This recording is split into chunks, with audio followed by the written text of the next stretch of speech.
Hello everybody and welcome back to another edition of Journey to the Dunk. If you can't tell from the title or what I just said, I'm trying to dunk a basketball.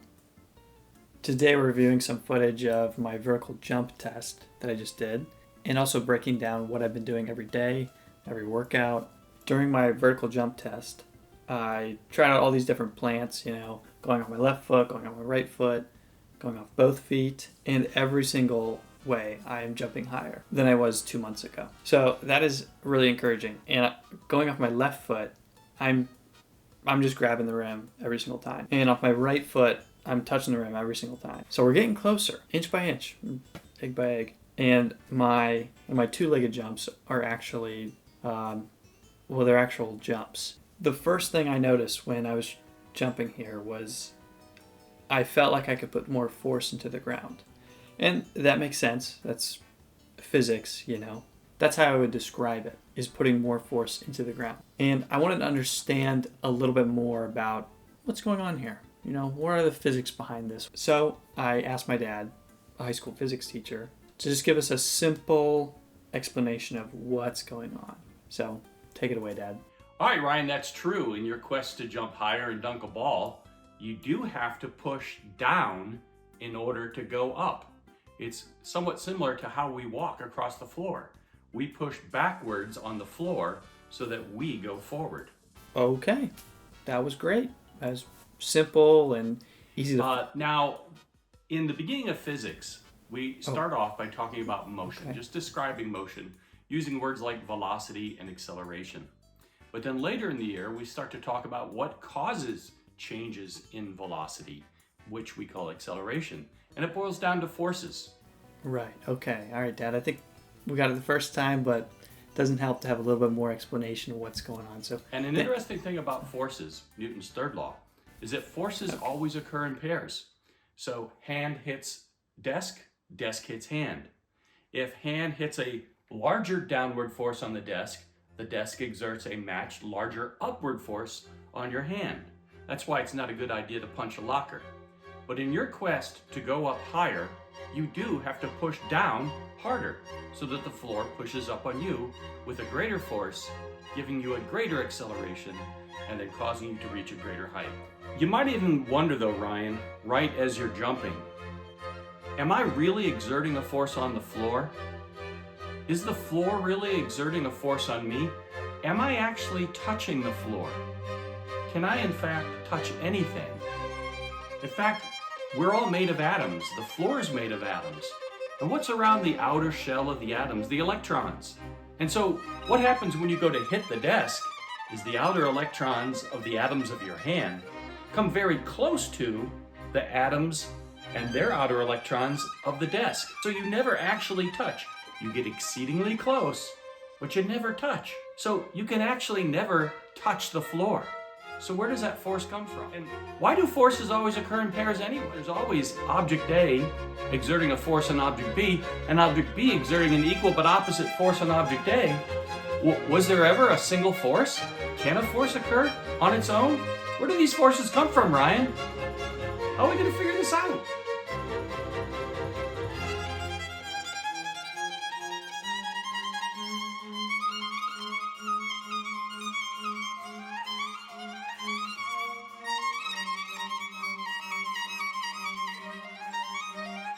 Am I actually touching the floor?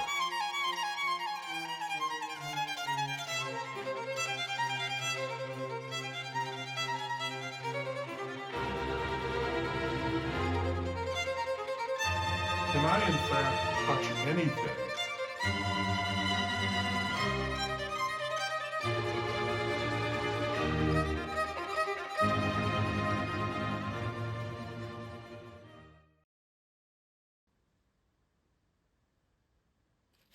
All right, I hope you all learned something there. I learned my dad really loves teaching. I guess he picked a good career path. This progress comes after two and a half months of training. And so I wanted to share what my training actually is. I briefly explained it in the first video and kind of talked about it in the second video, but not really. I did not go in depth at all. So this is where I go in depth. So something that's kind of set in my schedule is volleyball on Mondays.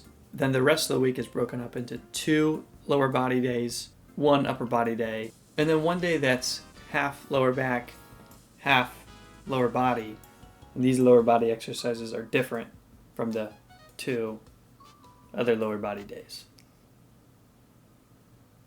Got that? And then core I would do on the 2 lower body days and the other lower body / lower back day. Would do core.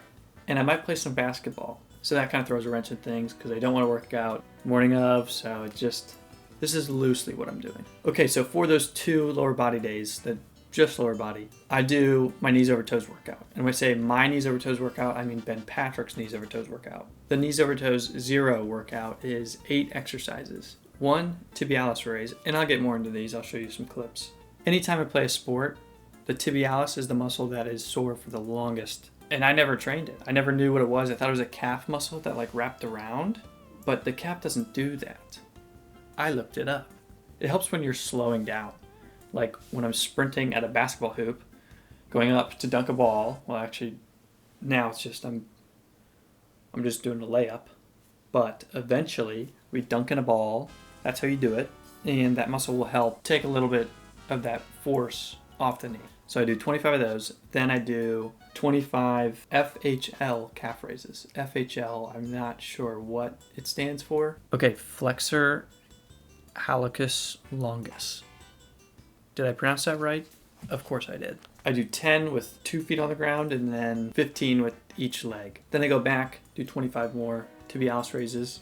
Then I do the knees over toes calf raise. And again, I have a video in just a second that will show you everything that I'm talking about. Same deal here. I do 10 double-legged and 15 each leg on their own. I'll show you in the clip. Then I do 25 step-ups, some variation of a step-up. There's a lot of different ways you can do it, but I've started adding weight on these, elevating my foot and holding a 25-pound plate. Okay, so that's 4 out of the 8 exercises. Next is a split squat. This is kind of like the bread and butter of this exercise. Does that expression work there? I think so. I used to be doing these with my front foot elevated like 12 inches with no weight and doing like 5 at a time. Now I'm doing my front foot is elevated about this much. I stand on a 45-pound plate and I've got 25 to 35 pounds of added weight. Then I do an L-sit for 1 minute. Then I do a stretch called the elephant walk. And then I do what's called a couch stretch. That's the last thing you do, 1 minute each leg. And I do core after all this. I wanted to give you a little visualization of all those things I just said because a lot of these things I'm saying I never heard before. A flexor hallucis longus calf raise, what's that? Or split squat, or knees over toes calf raise, tibialis raise. Who knows? I wanted to help you. So I made a little montage.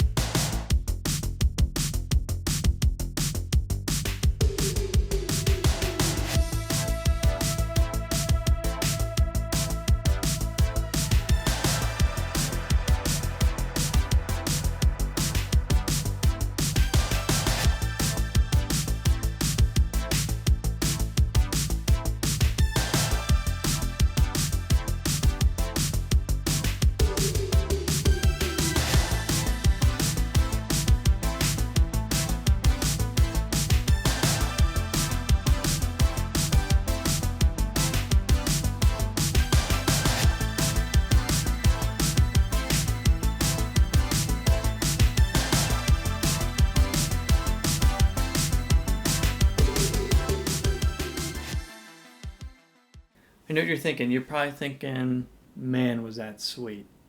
You're like, that 57-second montage, that must have taken at least 2.5 hours to edit. Yeah. Moving on. My upper body day, so I do incline bench press, chest flies, pull-ups, rows, and this is in no order, by the way, shoulder press, pullovers, bicep curls, and tricep extensions. And no, I don't have a montage for this one because I don't have another 2.5 hours. Just to blow on experimenting with the opacity of egg videos for my lower back / lower body day. I do little plyometrics a little 10-15 minute plyometric session just to kind of get the blood pumping, get the blood flowing. Recently I've been doing dumbbell deadlifts, seated good mornings, that's for my lower back. I'm now doing those with a barbell on my back. Good morning. Hyperextensions or back extensions, I don't know if they're the same thing, with a cute little 10-pound weight right here. VMO squats, and then core. There you have it, folks. I'm getting closer, inch by inch, egg by egg. I promise to cut back on the egg jokes a little bit. I'm not even sure if I'm getting taller, which sucks. Like I'm trusting WikiHow to give me the truth, the whole truth, and nothing but the truth. But I don't think I've gotten any taller since taking their advice to eat an egg to grow more tall. That is it for the video. Please hit that little button that's shaped like a thumb, the thumbs up one. Please hit that button, please. I'll wait. And subscribe, because that would be nice for me. Goodbye.